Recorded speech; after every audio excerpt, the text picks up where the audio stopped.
On est carré, on est pas carré. Voilà, merci beaucoup. Ok, super. Bon, on va essayer de profiter un petit peu de traiter un sujet. Alors, c'est pas un sujet facile. Ça m'a été demandé. Donc j'ai dit on va essayer de présenter ça de la meilleure manière possible. Alors, je vais déjà circonscrire un petit peu l'intervention parce que c'est extrêmement vaste comme sujet. Je ne prétends pas répondre à des questions, des questions halachiques, c'est-à-dire trancher une halakha dans tel ou tel cas, parce qu'on va voir que les cas sont très différents. Et ce qu'on va trancher dans un cas ne sera pas forcément la même chose dans une autre situation. Donc, encore une fois, on va présenter des opinions, différentes opinions, et évidemment en fonction du cas, chaque cas sera très différent. Donc, il faut bien faire attention de ne pas tirer des conclusions halachiques concrètes pour tel ou tel problème, parce qu'on va voir que c'est la question des procréations médicalement assistées, c'est une question qui concerne beaucoup de monde. J'ai mon père qui travaille dans le domaine. Je suis allé dans son laboratoire en Israël, à Ramat Aviv. Je suis allé voir comment il s'occupe des gens des personnes qui ont besoin d'aide pour la procréation. Il y a des gens religieux, des gens pas religieux du tout, des arabes, des non-juifs, il y a de tout. Il y a vraiment des gens de tous les milieux, de tous les bords, il y a toutes les cultures, toutes les religions, tous les niveaux, tous les pratiques, toutes les obédiences, il y a vraiment de tout. C'est une question qui touche un couple sur 8. On va voir que c'est énorme. Et la tendance, elle n'est pas faite pour s'améliorer. D'après l'OMS, je vous ai donné quelques chiffres ici. Environ 48 millions de couples, 186 millions de personnes, et environ 15% de la population mondiale qui souffrent comme ça de problèmes de fertilité ou d'infertilité. Alors évidemment, les procréations médicalement assistées, c'est un thème de bioéthique, c'est un thème médical. Nous, on va le traiter sous l'angle de la Torah. On va essayer d'être le plus précis, le plus concis possible. On va donner que des sources. On va essayer de débroussailler un petit peu le sujet. C'est un sujet qui est immense. On pourrait passer des heures à l'étudier. Donc, ce n'est pas notre cas à nous. En quelques dizaines de minutes, on va essayer de circonscrire bien le sujet. D'abord, je précise une chose encore importante. C'est que ce qu'on va traiter là ne concerne que les couples mariés. Que les couples mariés. Les gens qui ne sont pas mariés peuvent se poser des questions. Et j'ai envie de dire, il vaut mieux se les poser avant, après, c'est vrai. Mais les procédures qu'on va utiliser ne sont dans la halakha envisageables que dans le cadre d'un couple marié, je précise bien, marié religieusement et d'après la halakha. Pourquoi deux précisions? Parce qu'on peut être marié religieusement pour certains, mais dans d'autres mouvements qu'on appelle les mouvements conservateurs ou les mouvements réformés, qui n'ont pas de valeur pour nous d'après la halakha. Donc qu'on soit bien clair, il faut qu'un couple, pour qu'il puisse recourir à ces procédures-là, d'abord soit marié, religieusement, comme la halakha le demande, devant un rav compétent, avec ce qu'on appelle choupa avec kiddushin. D'après la halakha. Aux États-Unis, j'en ai parlé dans la dernière conférence qu'on a fait sur l'identité. Aux États-Unis, malheureusement, vous avez beaucoup de mouvements réformés qui ont pris de l'ampleur et qui célèbrent des mariages qui n'ont pas, pour nous, de valeur de halakha. En Israël, aujourd'hui, vous avez certainement entendu, j'étais avec un ancien élève au téléphone il y a 2 jours de ça, on parlait un petit peu de l'actualité, etc. Et je lui ai parlé oui, les réformés, etc., la réforme de la conversion en Israël. Il me dit, c'est le sujet dont tout le monde parle en ce moment en Israël, la réforme de la conversion. Vous avez entendu qu'en Israël, ils veulent faire reconnaître la conversion par n'importe quel organisme, etc. Évidemment, pour nous, ça va devenir une catastrophe si c'est vraiment le cas. Donc c'est un gros débat aujourd'hui en Israël. Donc on est vraiment en plein dedans. On va voir que la question des procréations médicalement assistées, fécondation in vitro, mère porteuse, GPA, grossesse pour autrui, etc., est traitée par la halakha. On va voir qu'il y a des conditions bien précises. Et on va essayer d'en voir les sources. Okay? Mais chaque cas, encore une fois, chaque cas est précis. On ne peut pas extrapoler en tentant de déduire une halakha qu'on donne aujourd'hui pour un cas précis. On ne peut pas.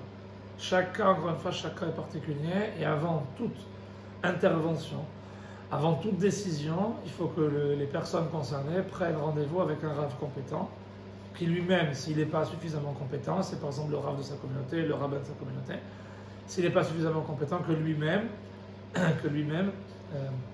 se réfère à un dayan ou un rav compétent. D'accord? Souvent moi j'ai eu aussi des gens qui sont venus me voir pour cette question-là. Tout de suite, je me réfère à un dayan. dès qu'il y a une question comme ça qui est un petit peu pointue et qui touche à la halakha dans ces domaines-là, tout de suite, on renvoie l'affaire à un dayan compétent, un juge rabbinique, qui pourra nous dire quoi faire et quoi ne pas faire. Okay? S'il y a des questions, après on pourra en off, on pourra traiter. Il n'y a pas de questions gênantes, c'est pas gênant du tout. On parle de choses intimes, c'est vrai, mais c'est la vie, c'est comme ça. Et ça concerne beaucoup plus de gens que ce qu'on croit. L'infertilité, je ne rentre pas dans les considérations médicales, parce que je ne suis pas médecin, mais ça peut être dû à la pollution, ça peut être dû au stress, ça peut être dû au téléphone, les ondes, etc. Ça peut être aussi problématique. Ça peut être l'alimentation, ça peut être la pollution, ça peut être beaucoup de choses. Ça peut être aussi psychologique et pas forcément physiologique. Ça peut être aussi psychologique, des gens qui n'arrivent pas. Ça peut être une question de cycle pour une femme. Là, ça pose des problèmes. Quelles sont les solutions que la propose? Les questions auxquelles on va essayer de répondre, c'est quel est le statut d'un enfant né par fécondation in vitro, si la halakha, est-ce qu'elle l'autorise déjà? Et si elle l'autorise, quel est le statut de l'enfant? Quelles questions peuvent se poser? Quelles questions peuvent se poser? Et le statut de l'enfant, savoir s'il est juif ou pas. Si on prend un don de gamètes, une personne qui n'est pas juive, quel statut aura l'enfant? Est-ce que l'enfant est rattaché à son père ou à sa mère? Si par exemple c'est une insémination artificielle ou une fécondation in vitro, c'est pas la même chose. La technique n'est pas la même. Est-ce que l'enfant sera rattaché à son père ou pas? Est-ce qu'il y a un problème de mamzerout, c'est-à-dire l'enfant qui serait né d'une union incestueuse ou adultérine? Est-ce que si on prend la semence d'un homme autre que le mari de madame, qui elle est mariée, et qu'on l'injecte dans la cavité utérine de la femme, est-ce que l'enfant est mamzer ou pas? On voit qu'il y a différentes opinions. Bien faire attention, quand on traite ces questions-là, il faut savoir qu'il y a différentes opinions dans les poskim, dans les décisionnaires halachiques. Pas tout le monde est d'accord comment trancher. Des fois, une personne par exemple qui vient d'une keïla, d'une obédience particulière, eh bien elle aura tendance à trancher comme son rav, donc elle va suivre son rav. Une personne d'une autre tendance, eh bien, elle va suivre son rav, elle qui dit peut-être qu'elle pense peut-être plus strictement ou de manière plus indulgente. Et quand on va se marier, on va se retrouver qu'il y a des divergences d'opinion sur des sujets fondamentaux comme celui-là. Et alors là, il va falloir traiter ça avant. C'est la raison pour laquelle on est en général très rigoureux. On va voir dans les GPA, alors c'est pas autorisé en France, dans la loi française. On va voir que dans le cas où ce serait autorisé, parce que c'est le cas dans certains pays, la grossesse pour autrui, on verra que comment la halakha, est-ce qu'elle détermine la situation de l'enfant. Est-ce qu'on fait la mila, par exemple la circoncision d'un enfant qui est né par fécondation in vitro un jour de Shabbat, s'il est né un Shabbat? Est-ce qu'on transgresse Shabbat pour un enfant qui est né comme ça? Est-ce qu'on transgresse le Shabbat pour un enfant qui est né par insémination artificielle? Est-ce qu'on fait le pidyon haben? Le pidyon haben, c'est le rachat du premier-né. Est-ce qu'il est considéré comme premier-né ou pas s'il y a un don d'ovocytes? Est-ce qu'il est considéré comme premier-né du père? Si le père il donne sa semence et que ça ne marche pas et qu'on a recours à un autre don de gamètes par une autre personne, est-ce qu'on considère que l'enfant est bien le premier-né? Mille questions. Et c'est pas fini. Je vous donne que les cas les plus faciles, on va dire, les plus piquants, c'est ceux qui nous concernent. Il y a des problèmes concernant la judéité de l'enfant. Est-ce qu'un enfant, par exemple, dont on a pris des ovocytes d'une femme non juive, on a inséminé ça dans la cavité utérine d'une femme juive, quel sera le statut de l'enfant? Est-ce qu'il sera juif? Est-ce qu'il sera non juif? Est-ce qu'on va devoir procéder à une conversion quand il va grandir ou non? Ça va changer tout. Si c'est une fille, on ne pourra jamais épouser un Cohen. Ça va tout changer. C'est la rencontre de M. Cohen. Mademoiselle née sous fécondation in vitro. Si c'est vraiment, née sous par insémination artificielle d'ovocytes, d'une ovule d'une autre maman qui n'est pas juive, est-ce qu'elle pourra ou non se marier avec un Cohen? Vous imaginez toutes les conséquences que ça peut avoir. On va voir que ça a d'autres conséquences encore plus graves. On va voir ça dans les sources. D'abord, il faut bien considérer une chose, c'est que les Juifs, on est très fiers. On est très fiers. Pourquoi? Parce que dans aucun document de l'Antiquité, on évoque le cas d'une fécondation d'une autre manière que naturelle. Dans les philosophes de l'Antiquité, chez les Grecs, on n'en parle pas. Il y a plus de 1700 ans, 1800 ans, la Mishnah, la Gemara, avait déjà envisagé ce cas-là. On va voir comment, mais on est les premiers, nous, à avoir envisagé qu'une insémination puisse se faire et qu'un enfant naisse autrement que par une relation physique entre un homme et une femme. On va voir la source. Je vais vous en donner deux, une qui est dans la Gemara, une qui est dans un autre livre qui est un Midrash, qui s'appelle le livre de Ben Sira. Je vais vous parler de Ben Sira parce que ça va nous occuper aujourd'hui. On verra un petit peu les conditions de réalisation, de manière générale, et on va s'attaquer aux sources. Okay, je parlerai essentiellement de l'insémination et de la fécondation de la fille. Ça, au moins, ce sera clair. Si des questions, avec plaisir, on pourra traiter, mais encore une fois, on va rester très généraux pour pouvoir comprendre le sujet. D'abord, j'ai appelé ça, la première source, je l'ai appelé la nécessité d'une noblesse d'ascendance. Au moment où on a reçu la Torah, la Gemara dit que tout le monde a dit, mais pourquoi les Juifs, qu'est-ce qu'ils ont de plus que les autres? Pourquoi ils ont reçu la Torah et pas nous? Il y a une jalousie, comme s'ils étaient jaloux. Dieu a dit, Havi'u sefer yochasin shelachem. Amenez-moi vos livres d'ascendance, amenez-moi vos arbres généalogiques. Chez Nehemar, vous connaissez tous ce passouk-là, ce verset qu'on dit tous les vendredis soirs, Havu l'Adonai mishpechot amin. Havu l'Adonai kavod v'arad. C'est quoi Havu l'Hashem? On dit ça le vendredi soir. Havu l'Hashem, amenez à Dieu, mishpechot amin. C'est quoi mishpacha? Mishpacha, c'est la famille. Pourquoi la Torah dit pas les non-juifs ou les peuples? Pourquoi elle parle de famille? Parce que quand je suis d'une famille, c'est que je sais d'où je viens. Un bébé éprouvette, est-ce qu'il sait d'où il vient? Un bébé qui est dans une éprouvette, est-ce qu'il sait d'où il vient? Enfin, c'est terrible. Moi, j'ai eu des gens qui sont venus le jour du mariage, le jour du dossier de mariage. On a découvert que les parents n'étaient pas leurs parents. Ils n'ont jamais su jusqu'à le jour de leur mariage, jusqu'à 30, 35 ans, que leurs parents n'étaient pas leurs parents. Comment j'ai découvert ça? On a vu un indice. Un indice, c'était quoi? On a vu la date de mariage des parents et la date de naissance de l'enfant. Il y avait presque 10 ans de décalage. J'ai dit deux solutions. Soit ils ont eu du mal à l'avoir, ce qui est possible, soit il a été adopté. Donc de bol pour lui, c'était la deuxième solution. Et l'enfant n'a jamais su, sauf le jour de son mariage, il apprend que ses parents ne sont pas ses parents. Alors c'est pas moi qui ai annoncé ça, j'ai laissé ça soigneusement à mon collègue, parce que c'est très difficile d'annoncer ça, j'ai senti qu'il y avait un truc, c'était pas... J'ai dit non, on va annoncer ça à plusieurs, parce que c'est très douloureux. Effectivement, on peut avoir ce genre de cas qui se présente. Il faut bien comprendre d'abord une chose, que ce cas, ces questions de procréation médicalement assistée ne se posent que dans un couple marié religieusement, et comme la halakha. Et deuxièmement, que le couple est tout fait et tout essayé, et qu'il n'y a absolument aucun autre recours que ces moyens. Ils ont tout essayé. Une fois, je ne rentre pas dans les problèmes physiologiques ou morphologiques ou médicaux, c'est pas mon domaine. Mais en tout cas, du point de vue de la science, de la médecine, un médecin vous dit, naturellement, vous ne pouvez pas avoir d'enfant. Et malheureusement, ça touche beaucoup plus de gens que ce qu'on dit. Un couple sur 8, c'est énorme. Donc, Dieu dit, je veux des gens qui sachent d'où ils viennent. Qui sachent d'où ils viennent. Nous, on descend d'Abraham, Yitzhak et Yaakov, on sait, on a une généalogie. Chez les Marocains, d'ailleurs, il y a une tradition dans la Ketouba, dans l'acte de mariage, on met l'ascendance dans certaines familles, on met les ascendants, on remonte sur plusieurs siècles, pour montrer la noblesse d'ascendance. Il y a un cas dans Maseret Chagiga. C'est un traité talmudique, tu connais, page 15, tu as dû le voir. C'est la fécondation dans un bain. On imagine le cas d'une femme qui s'est trempée dans un bain dans lequel il y avait de la semence masculine.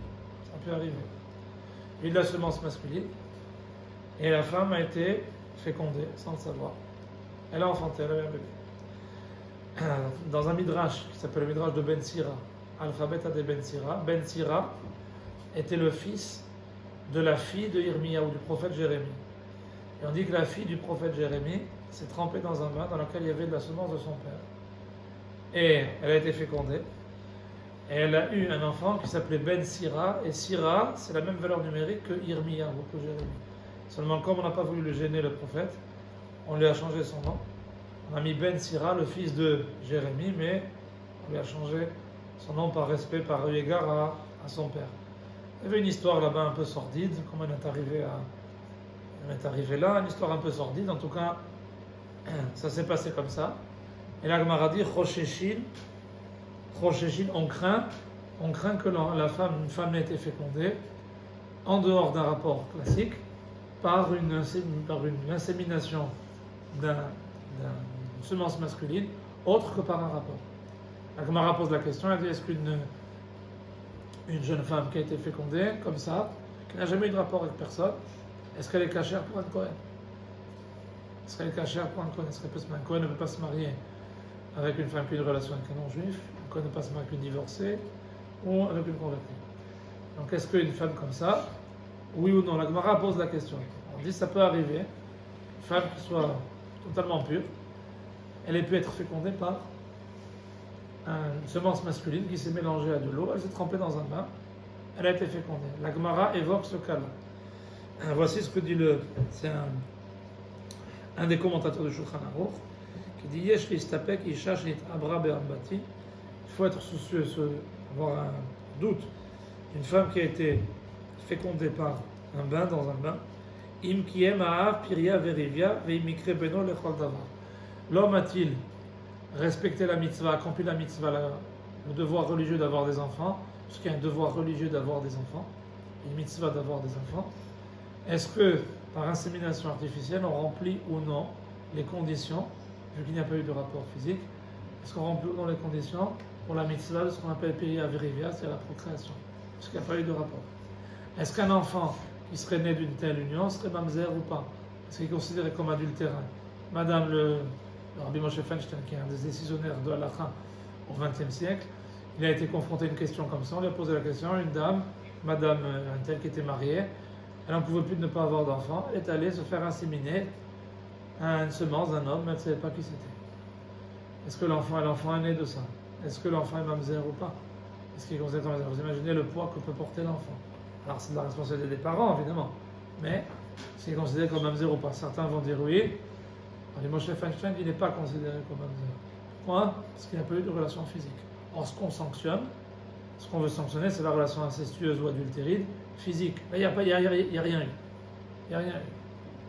Ce qui veut dire que l'enfant est bien rattaché à son père, il est bien l'enfant de son père. Donc, ce qui veut dire que le papa a bien accompli la mitzvah de procréer, mais il ne sera pas considéré comme mamzer au sens de la halakha. C'est comme ça que la majorité des décisionnaires, il y a d'autres opinions qu'on voit, la majorité des décisionnaires pensent que non. Après, on peut être d'une obédience ou d'une catégorie de gens qui pensent qu'effectivement il est mamzer, etc. Donc on va faire attention de ne pas se marier avec une personne. Mais ça, évidemment, quand on se marie, il faut savoir un peu à qui on a affaire. C'est pour ça que souvent dans les shidduchim, ce qu'on fait dans le monde religieux, c'est on met carte sur table. On dit les choses clairement, avant. Comme ça, si on est gêné ou si on est incommodé, ou si ça ne correspond pas aux standards de valeur de sa communauté ou de sa synagogue ou de son rav, au moins on sait à qui on a affaire. On peut dire oui, on peut dire non. Mais au moins on sait à qui on a affaire. Rashi explique, il dit qu'est-ce que ça veut dire être fécondé dans une baignoire, dans un bain. Kli sheor tzimbo kol haguf, c'est une baignoire où on se baigne. Yesh lomar sheiti arsham adam shechvat zerav nichnas b'mir. C'est le principe de l'insémination artificielle. L'insémination artificielle n'est pas la fécondation in vitro. Quelle différence? L'insémination artificielle sont des gamètes. On prend la semence, on fait féconder ça et on injecte ça dans la cavité utérine. Donc tout se fait naturellement. Dans la fécondation in vitro, on fait rencontrer les deux gamètes dans un tube à essai, dans une éprouvette. C'est pour ça qu'on parle de bébé éprouvette. Le principe est un peu moins, on va dire, naturel. C'est pour ça que les décisionnaires ils sont un peu plus stricts en matière de fécondation in vitro qu'en matière d'insémination artificielle. Pourquoi? Parce que dans l'insémination artificielle, ça se fait directement, l'injection se fait directement dans le corps de la femme, dans la cavité utérine. C'est la raison pour laquelle les décisionnaires seront plus enclins à autoriser l'insémination artificielle que la FIV. Bien que, on va voir qu'il y a plusieurs conditions pour autoriser la fécondation in vitro. D'abord, il faut que le couple soit marié. Deuxièmement, il faut qu'ils aient tenté toutes les possibilités. Troisièmement, il faut absolument que la procédure se fasse sous surveillance rabbinique depuis le début, depuis le prélèvement de la semence, jusqu'à la fécondation ou la FIV ou la fécondation in vitro ou l'insémination. Le Rav Ovadia Yosef, il rajoute une condition, il dit il faut 2 médecins religieux qui soient là pour attester que ça se passe. Mon père travaillait dedans. Il me dit il y a des femmes religieuses qui viennent de l'Institut Poua, c'est un institut qui en Israël, ils ont un site en français d'ailleurs, Poua et le droit, qui traite des questions d'infertilité. C'est par des rabbinim reconnus, des rabbins très connus dans le monde, qui tranchent des questions dans ce domaine-là, qui aident des tas de gens, des milliers de gens. Et ils ont ces questions-là à traiter. Et au Makon Poua, dans cet institut-là, on s'occupe de faire en sorte, on envoie des gens, des madrichot, des femmes spécialisées, des rabbinim, qui surveillent les manipulations depuis le début jusqu'à la fin. Depuis le prélèvement jusqu'à la fin, jusqu'à la fécondation, jusqu'à la naissance du bébé. Mon père, il a assisté à ça. C'est magnifique, après 10 ans, 12 ans, 15 ans, des gens qui n'avaient jamais eu d'enfant, ils ont serré leur premier bébé dans les bras. On imagine ce que c'est la joie des parents. Après des années, ils peuvent enfin serrer leur bébé dans les bras. S'il n'y avait pas eu tout ça, ils seraient restés comme ça, seuls et sans enfants. C'est terrible. C'est terrible. Ça a rendu service à énormément de couples. Grand Sachs, il avait dit un jour, les techniques, elles ont aidé Dieu dans la procréation. C'est beau de voir que, et la halakha a validé tout cela dans les conditions que je vous ai données. Il faut faire attention que ce soit vraiment sous surveillance rabbinique du début à la fin. Pour éviter quoi? Pour éviter un mélange de gamètes. Que se passerait-il? La Gemara pose la question. Et que se passe-t-il si une femme dort dans un lit et de la semence masculine? Si c'est celle de son mari, pas de problème. Même si ça n'a pas eu de rapport. Mais c'est la semence de quelqu'un d'autre. Qu'est-ce qui va se passer? L'enfant, il va se croire quoi? Il va se croire le fils de son père. Or, elle a été fécondée par un autre. Imaginons un jour que la fille de cet autre monsieur, elle rencontre ce jeune homme-là. Il se marie avec qui? Avec sa sœur, sans le savoir. Ça veut dire que quelqu'un peut se marier sans le savoir un jour avec sa propre sœur. C'est-à-dire que s'il n'y a pas une vérification du prélèvement de la semence jusqu'au moment, toutes les étapes, jusqu'au moment où il y a l'insémination, la fécondation in vitro, quelqu'un peut se marier. On imagine le chaos que ce serait si on ne vérifiait pas exactement comment ça se passe. Les donneurs dans les banques, etc., c'est pas toujours évident, parce qu'il y a des donneurs anonymes, etc., ça peut poser problème. C'est pour ça que dans la halakha, on fait bien attention que tout soit bien cadré. Et ça peut avoir des conséquences énormes. On imagine ce qui peut se passer. Alors, il y a ce qu'on appelle dans la halakha, ce qu'on appelait en France le délai de viduité. Jusqu'à la loi française de 2004, il y avait une loi qui imposait à une femme d'attendre 300 jours avant de se remarier. Quand on était à la fac, c'était l'arrêt qu'on avait appris. Quand on était en première année de droit, en 2001-2002, il n'y avait pas encore la loi. Il y avait encore le délai de viduité, c'est-à-dire un délai qui impose à la femme 300 jours. Dans la halakha, là aujourd'hui en France, ça n'existe plus. Donc il n'y a plus de délai. Dans la halakha, ce délai existe toujours, mais il est moins long. Le délai, c'est 92 jours. Quand une femme en divorce, on lui dit madame, vous ne pouvez plus épouser un Cohen, vous devez attendre un délai de 92 jours pour vous remarier. Pourquoi un délai de 92? 3 mois. Dire 3 mois, c'est 90 jours. Pourquoi 92? Le jour où elle divorce ou le mari décède, et le jour où elle se remarie, ça fait 2 jours. 90 plus 2, 92. Donc il y a bien 3 mois. Pourquoi? Pour faire la distinction entre le premier et le deuxième mari. Pour être sûr qu'il n'y a pas confusion. Ce qu'on appelle un enfant de la confusion. S'il y avait un enfant de la confusion, on ne saurait plus qui est l'enfant de qui. Évidemment, ça poserait beaucoup de problématiques. Ce qu'on appelle le délai de viduité, c'est une Mishnah qui dit qu'une femme doit attendre 3 mois avant de se remarier, qu'elle soit jeune fille ou qu'elle soit déjà mariée, une femme divorcée ou veuve par exemple. Qu'elle soit divorcée ou qu'elle soit veuve, qu'elle soit mariée ou qu'elle soit tout simplement fiancée. Elle doit attendre 92 jours pour tout le monde, c'est ce qu'on appelle le délai de viduité.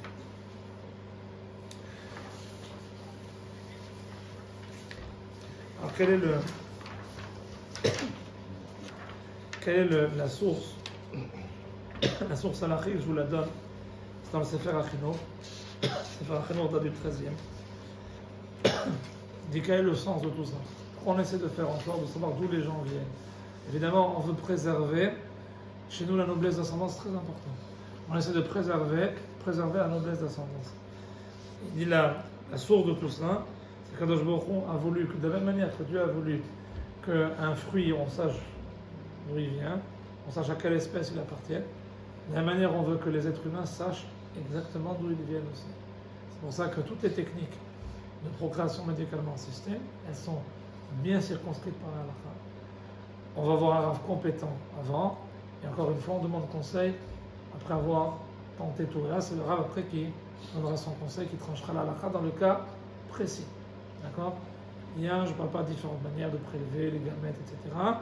Ça, je pourrais répondre à des questions précises, mais en tout cas, il y a des techniques particulières que la halakha valide ou invalide, autorise ou interdite pour assurer la procréation médicalement assistée. D'accord? On veut bien éviter toute confusion dans les origines. C'est très important.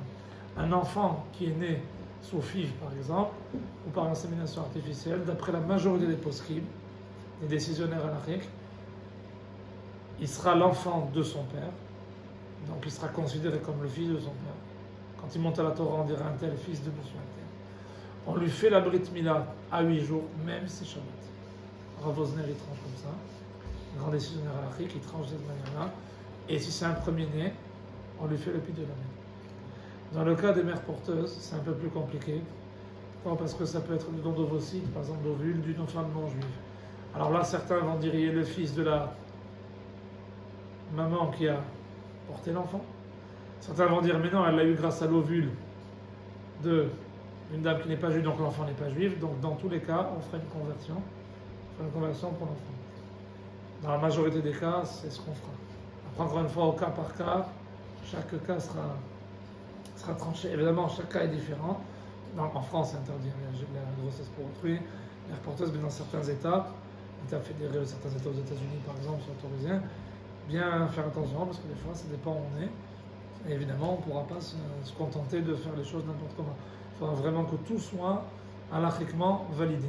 L'Institut Poua, par exemple, en Israël, il aide les gens des francophones et de tout, s'assure évidemment que toutes les manipulations soient faites, de gamètes, soient faites selon l'halakha, avec des personnes compétentes qui sont là pour vérifier que toutes les manipulations sont faites et qu'il n'y a absolument aucun doute sur les origines et sur les dons des gamètes.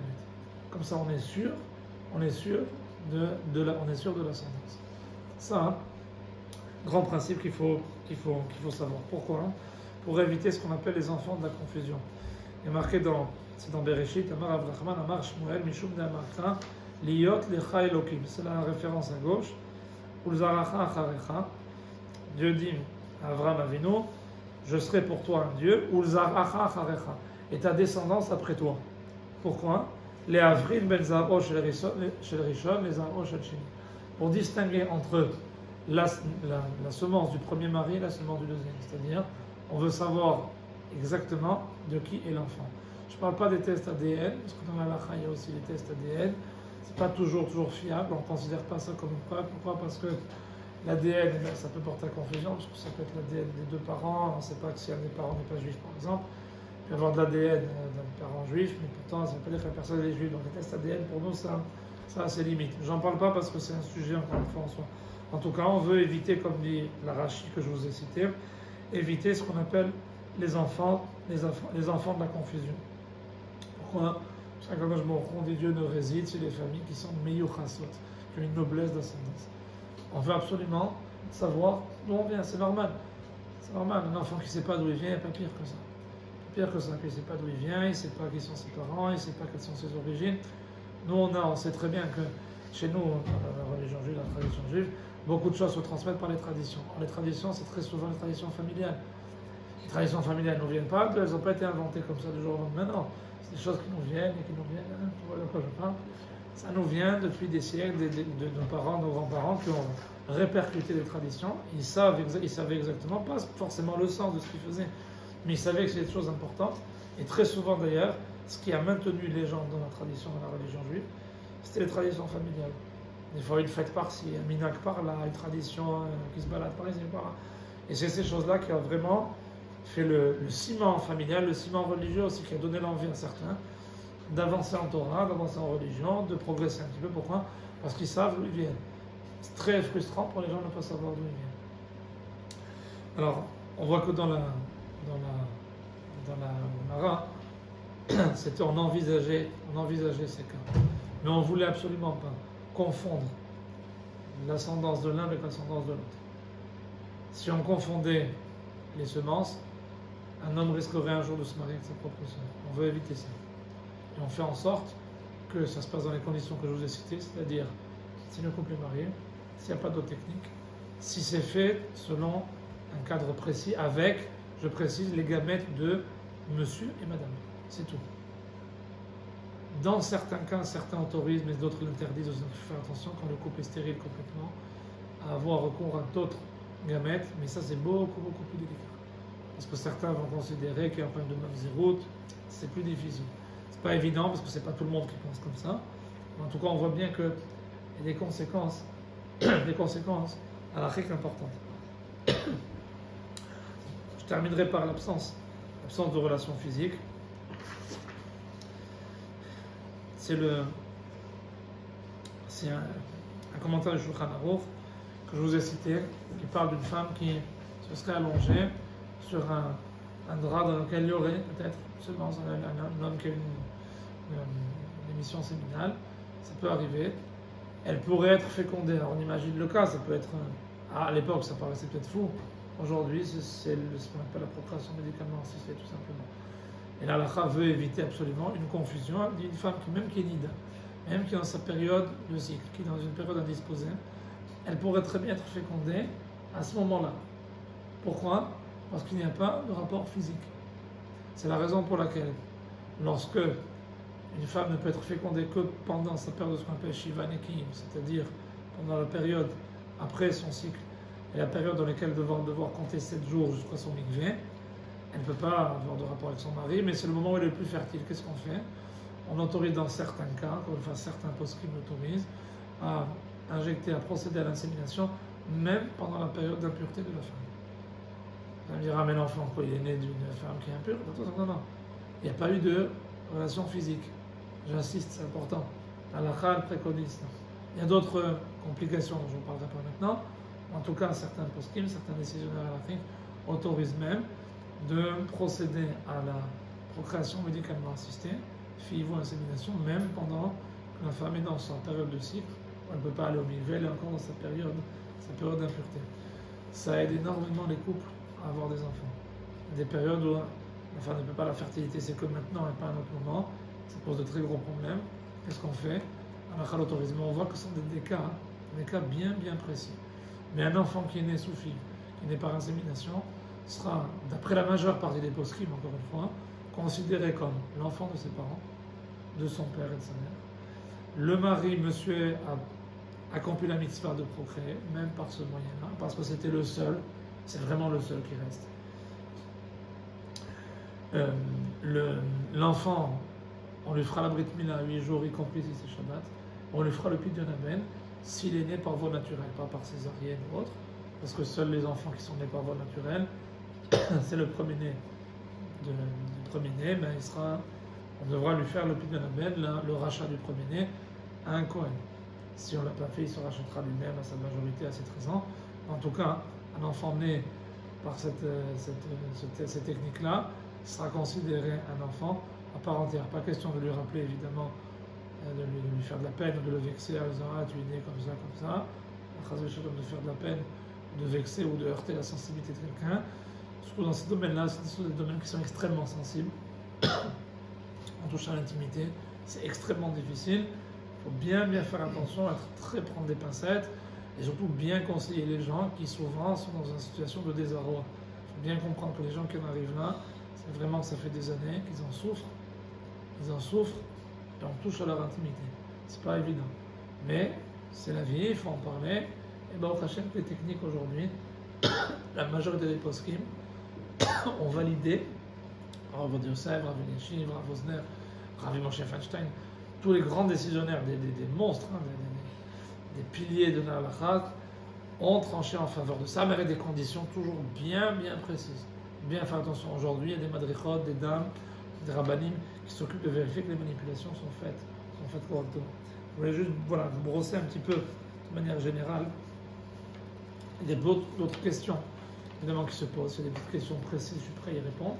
En tout cas, voilà comment l'Alakha traite ce genre de questions. La fille, elle est un petit peu plus difficilement acceptable. Pourquoi? Parce que le procédé il est moins naturel. Ça se fait dans une éprouvette et pas dans le corps de la personne.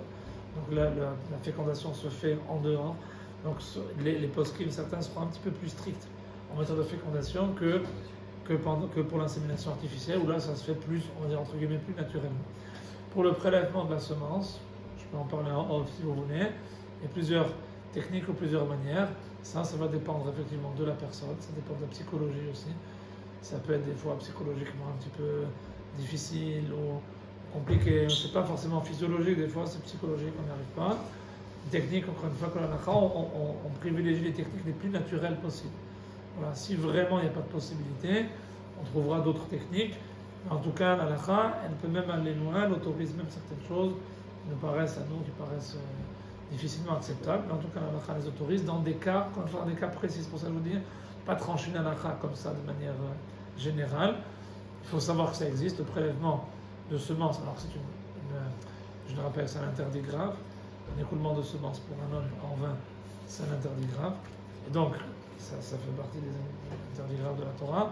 Et donc, quand on doit procéder à un prélèvement de semences, par exemple, il y a des conditions évidemment que l'halakha autorise. Dans certains cas, ne validera pas dans d'autres.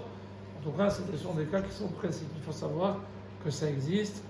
Et au Hachem, il y a des millions de bébés qui sont nés, qui sont cachés à 100%, dont il n'est pas question de contester l'ascendance, la validité, de dire ah mais peut-être que tu es né de là, alors oh là là tiens ça fait de mamzer, tu peut-être pas question de rappeler la connaissance. Encore une fois, s'il y a des gens qui sont plus scrupuleux, qui vivent dans une communauté où on est beaucoup plus strict, c'est pas un jugement. Ça relève de leur conscience, mais on ne peut pas, il dit de contester l'ascendance de quelqu'un ou la cacheroute, la validité de quelqu'un parce qu'il est né sous fécondation in vitro, parce que ses parents n'ont pas réussi à l'avoir, ils ont mis 10 ans pour l'avoir, ils ont eu recours à cette technique-là. Il n'y a pas question de contester la cacheroute de quelqu'un. On n'a pas le droit de rappeler à quelqu'un, oui tu viens de là, alors tu n'es pas cachère, tu n'as pas le droit de te marier, tu ne peux pas te marier avec moi. Si une personne, encore une fois, est plus exigeante, elle doit l'être pour elle. Dans ce cas-là, le gars pour elle, elle se mariera avec quelqu'un qui aura le même standard qu'elle. Qui a le même standard. Mais si on n'a pas le même standard, il faut le savoir déjà depuis le début. C'est très important de savoir, avant de se marier, de savoir à qui on a affaire, de savoir qui on est. Moi, j'incite souvent les gens à faire leur certificat de judéité. Ça ne coûte rien du tout, nous, ça ne prend pas beaucoup de temps. Et c'est un truc qui se fait très rapidement. Le certificat de célibat, pour les jeunes qui veulent se marier, ça dure 3 mois. Je vous ai dit, le délai de viduité, c'est 92 jours. Donc il faut que le certificat, c'est comme à la mairie, il faut que ça ait moins de 3 mois. C'est comme l'extrait d'acte de naissance. On vous dit, il faut un extrait d'acte de naissance de moins de 3 mois. Ah, monsieur, ça fait 4 mois, c'est pas bon, il faut le refaire. Chez nous, c'est la même chose, parce que le délai de viduité, c'est 92 jours. Donc le certificat de célibat ne sera valable que pendant 3 mois. Le certificat de judéité est valable pour tout le temps. Quand votre judéité a été établie, c'est établi. En tout cas, on voit qu'on est très fiers, nous les juifs, parce qu'on a, depuis des siècles, des millénaires, plusieurs millénaires maintenant, on a évoqué un cas d'un bébé qui naîtrait autre que par une relation physique. Et c'est de là que viennent les sources de la halakha moderne, des procréations médicalement assistées. Voilà, de manière générale, encore une fois, c'est très général ce que je vous ai donné là, pour vous montrer les sources, comment la halakha traite ces questions, prend en compte la souffrance et la sensibilité des gens. C'est une question très douloureuse. Voir les gens comment ils sont détruits quand ils viennent voir les rabbinim, ils viennent voir les gens de l'Institut Pouah, ils viennent voir les médecins qui s'occupent de fertilité. Ces gens-là, ils sont au plus bas. Et il faut comprendre qu'il faut les aider. Il faut les aider. La halakha, c'est pas froid comme ça. La halakha, elle tient compte de la sensibilité humaine. Des fois, on ne pourra rien faire. Des fois, ce sera vraiment que dans des cas extrêmes qu'on va autoriser. Mais ça, encore une fois, c'est au cas par cas. On voit que la Torah avait déjà, il y a très longtemps, envisagé une fécondation, non pas in utero, mais in vitro, ou alors en dehors du cadre classique, on va dire. Et on voit que la halakha tient compte de cela, qu'on a des conditions bien précises, que les couples soient mariés, qu'ils aient essayé toutes les techniques auparavant, qu'ils aient fait ça sous surveillance rabbinique, et qu'ils aient demandé l'avis d'un rav avant de prendre toute décision. Dans toutes ces questions-là, on ne prend jamais une décision seule, parce que ça peut avoir des répercussions énormes sur les enfants. On s'imagine pas, je dis des cas qu'on a eu nous, des gens qui ont failli se marier, avec des gens qui ne pouvaient pas, jusqu'au jour où on a réussi à valider le mariage, mais sinon les gens ne pouvaient pas se marier parce qu'ils n'étaient pas mariables. Il ne suffit pas d'être juif, il faut être aussi mariable. Un Cohen ne peut pas épouser une femme qui est divorcée, bien qu'ils sont juifs tous les deux. C'est un mariage incompatible. Donc, il peut y avoir parmi les juifs eux-mêmes des mariages impossibles, des mariages incompatibles. Et ça, il faut évidemment s'en assurer avant, pour éviter les drames, pour éviter tous les problèmes. Il faut être bien sûr à quoi on a affaire. Alors, ce qu'on va me souhaiter, c'est que Kadosh Baruch Hu, il éclaire un peu les médecins, il éclaire les scientifiques pour leur donner la capacité de gérer les choses vraiment comme lui le veut. On sait que c'est pas évident parce qu'aujourd'hui, on ne sait plus qui donne quoi et qui fait quoi. Malheureusement, quand on a recours à ces techniques-là, il faut vraiment le faire dans le cas de la halakha. Sinon, ça peut avoir des conséquences gravissimes, désastreuses pour les enfants, parce qu'ils vont porter le poids, ils vont porter le poids de nos erreurs à nous. Et des enfants juifs qui ne portent pas l'erreur de leurs parents. Pourquoi? Parce que leurs parents, on leur a pas tenu le discours que nous on vous tient aujourd'hui. Souvent je dis ça aux jeunes, je dis, à vos parents, on ne vous a pas dit tout ça, donc évidemment il y a des gens qui ne savaient pas, ils l'ont fait de bonne foi, sincèrement, ils l'ont fait vraiment naïvement. Et le problème c'est que des fois la naïveté ça coûte cher, et la sincérité des fois ça peut être mal à double tranchant. Il faut bien faire attention à ça. Ce qu'il faut souhaiter évidemment c'est que ce genre de problème s'arrête le moins possible, que tout le monde puisse trouver d'abord son mazal, tout le monde puisse trouver la bonne personne qui lui convient, et dans la chaîne de pouvoir accomplir la mitzvah, kadin veka halakha, comme il faut, de la meilleure manière possible, de la manière la plus naturelle possible, sans avoir recours à quoi que ce soit. Et s'il faut savoir que la halakha est derrière, les rabbinim sont derrière, on est derrière, on n'abandonne jamais personne, la Torah n'abandonne personne. Et une solution pour toute la question, c'est de savoir est-ce qu'on fait confiance. Est-ce qu'on fait confiance au rabbinim, est-ce qu'on fait confiance à la Torah? Si on fait confiance, ça, il n'y a aucun souci, aucun problème. Souvent, je dis qu'il vaut mieux dire les problèmes et leur trouver une solution plutôt que les cacher et que ce soit après vraiment problématique, là on ne puisse plus rien faire. Donc voilà, de manière générale, c'est des questions plus précises, je suis prêt à y répondre.